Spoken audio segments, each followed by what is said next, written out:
ഉണ്ണികൃഷ്ണൻ പോറ്റിക്ക് മുൻപും ശബരിമലയിൽ സ്പോൺസർമാരെ മുൻനിർത്തി തട്ടിപ്പ്.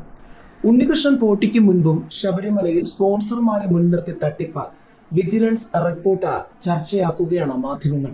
2012 കൊടിമരത്തിൽ സ്വർണ്ണ പെയിന്റ് അടിച്ചത് UDF സർക്കാരിന്റെ കാലത്തെ ബോർഡും തന്ത്രിയും അറിഞ്ഞില്ല. ഉണ്ണികൃഷ്ണൻ പോറ്റിക്ക് മുൻപും ശബരിമലയിൽ സ്പോൺസർമാരെ മുൻനിർത്തി തട്ടിപ്പ് നടന്നു. ശബരിമലയിൽ സ്പോൺസർമാരെ മുന്നിൽ നിർത്തിയുള്ള തട്ടിപ്പുകൾ നേരത്തെ നടന്നതിന്റെ തെളിവുകൾ മാധ്യമങ്ങൾ പുറത്തുവിടുകയാണ്. തന്ത്രിയോ ദേവസ്വം ബോർഡോ അറിയാതെ കൊടിമരത്തിൽ സ്വർണ്ണ പെയിന്റ് അടിച്ചതിന്റെ ഞെട്ടിക്കുന്ന വിവരം രേഖകൾ സഹിതമാണ് ഇപ്പോൾ മാധ്യമങ്ങൾ പുറത്തുവിടുന്നത്.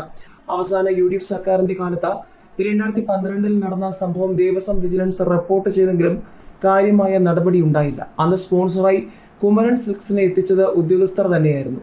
മണ്ഡലപൂജ കഴിഞ്ഞ് നട അടച്ച ദിവസങ്ങളിലായിരുന്നു പെയിന്റ് ചെയ്യലെന്നും ആചാര ലംഘനമെന്ന നിലയിൽ കാണേണ്ട പ്രവൃത്തിയാണെന്ന് ശബരിമലയിൽ നടന്നതെന്നുമുള്ള ഗുരുതരമായ കണ്ടെത്തലും റിപ്പോർട്ടിലുണ്ട്.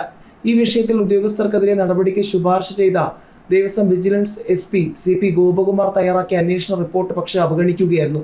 സ്പോൺസർമാരെ മുൻനിർത്തിയുള്ള തട്ടിപ്പ് സൂക്ഷിക്കണമെന്ന റിപ്പോർട്ടിലെ മുന്നറിയിപ്പ് പരിഗണിച്ചില്ല. അന്ന് ഈ മുന്നറിയിപ്പുകളെല്ലാം അവഗണിച്ചതിന്റെ ഫലമാണ് ഉണ്ണികൃഷ്ണൻ പോറ്റി എന്ന സ്പോൺസറുടെ നേതൃത്വത്തിൽ ഏറ്റവും ഒടുവിൽ നടന്ന ശബരിമല സ്വർണ്ണക്കൊള്ള എന്നുകൂടിയാണ് വ്യക്തമാകുന്നതെന്നാണ് ചർച്ചകൾ. 2013 ജനുവരിയിലാണ് ഗോപകുമാർ അന്വേഷണ റിപ്പോർട്ട് സമർപ്പിച്ചത്. ശബരിമല ക്ഷേത്രത്തിലെ സ്വർണ്ണ കൊടിമരത്തിന്റെ ചുവട്ടിലെ പഞ്ചവർഗ തറയിലും പീഠത്തിലും അഷ്ടദിക്പാലക പ്രതിഷ്ഠകളിലും സ്വർണ്ണ നിറത്തോട് സാമ്യമുള്ള പെയിന്റ് സ്പ്രേ ചെയ്ത ക്ഷേത്രാചാര വിരുദ്ധമായ പ്രവൃത്തി ചെയ്തുവെന്ന റിപ്പോർട്ടിൽ വ്യക്തമാക്കുന്നുണ്ട്. 2011-2012 കാലത്ത് ശബരിമലയിലെ എക്സിക്യൂട്ടീവ് ഓഫീസറായിരുന്ന M സതീഷ് കുമാർ, അഡ്മിനിസ്ട്രേറ്റീവ് ഓഫീസറായിരുന്ന K രാജൻ എന്നിവരുടെ അറിവോടും സമ്മതത്തോടും കൂടിയാണ് പെയിന്റ് അടിച്ചതെന്ന റിപ്പോർട്ട് വ്യക്തമാക്കുന്നുണ്ട്. Sabarimala liaison officer P Balan ചെന്നൈയിലുള്ള കുമരൻ സിൽക്സ് എന്ന സ്ഥാപനത്തിന്റെ ചിലവിൽ അവർ നിയോഗിച്ച ജോലിക്കാരെ കൊണ്ട് ഈ പ്രവൃത്തി ചെയ്യിച്ചു എന്നാണ് റിപ്പോർട്ടിലുള്ളത്. ശബരിമല ക്ഷേത്രത്തിലെ തന്ത്രിയുടെയോ ദേവസ്വം ബോർഡിന്റെയോ ദേവസ്വം കമ്മീഷണറുടെയോ അറിവോ അനുവാദമോ ഇല്ലാതെ നടന്ന ഈ പ്രവൃത്തി ഗുരുതര വീഴ്ചയാണെന്നാണ് റിപ്പോർട്ട് ചൂണ്ടിക്കാണിക്കുന്നത്. M Satheesh Kumar, K Rajan, P Balan എന്നിവർ ഔദ്യോഗിക കൃത്യനിർവഹണത്തിൽ ഗുരുതരമായ വീഴ്ച വരുത്തി അച്ചടക്ക ലംഘനം നടത്തിയെന്ന് വ്യക്തമാണെന്നും റിപ്പോർട്ട് ചൂണ്ടിക്കാണിക്കുന്നു.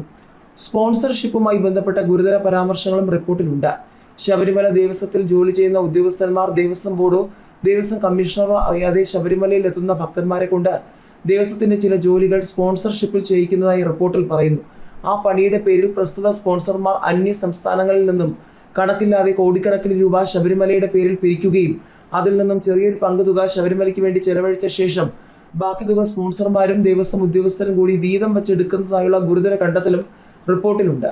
ദേവസ്വം ഉദ്യോഗസ്ഥന്മാർക്ക് ലഭിക്കുന്ന പണത്തിന് പ്രതിഫലമായി സ്പോൺസർമാർക്ക് ശബരിമലയിൽ അനർഹമായ സൗകര്യങ്ങൾ ഏർപ്പെടുത്തി കൊടുക്കുന്നതായി വെളിവായിട്ടുണ്ടെന്നും റിപ്പോർട്ട് ചൂണ്ടിക്കാണിക്കുന്നുണ്ട്. ദേവസ്വം ബോർഡിന്റെ രേഖാമൂലമുള്ള ഉത്തരവില്ലാതെ യാതൊരുവിധ സ്പോൺസർഷിപ്പും സ്വീകരിക്കരുതെന്ന് ശബരിമല ദേവസ്വത്തിലെ ഉദ്യോഗസ്ഥന്മാർക്ക് കർശന നിർദ്ദേശം നൽകാവുന്നതാണെന്നും റിപ്പോർട്ടിൽ ശുപാർശയുണ്ട്. ശബരിമല സ്വർണ്ണ കൊടിമരത്തിൽ പെയിന്റ് ചെയ്തത് മൂലമുണ്ടായ ദോഷങ്ങൾക്ക് വേണ്ടതായ പ്രതിവിധി ശബരിമല തന്ത്രിയുമായി ആലോചിച്ച് ബോർഡിന്റെ അനുമതിയോടെ അടിയന്തരമായി ചെയ്യുന്നതിനുള്ള നടപടി സ്വീകരിക്കാൻ ശബരിമല എക്സിക്യൂട്ടീവ് ഓഫീസർക്ക് നിർദ്ദേശം നൽകാവുന്നതാണെന്നും റിപ്പോർട്ടിൽ പറയുന്നുണ്ട്.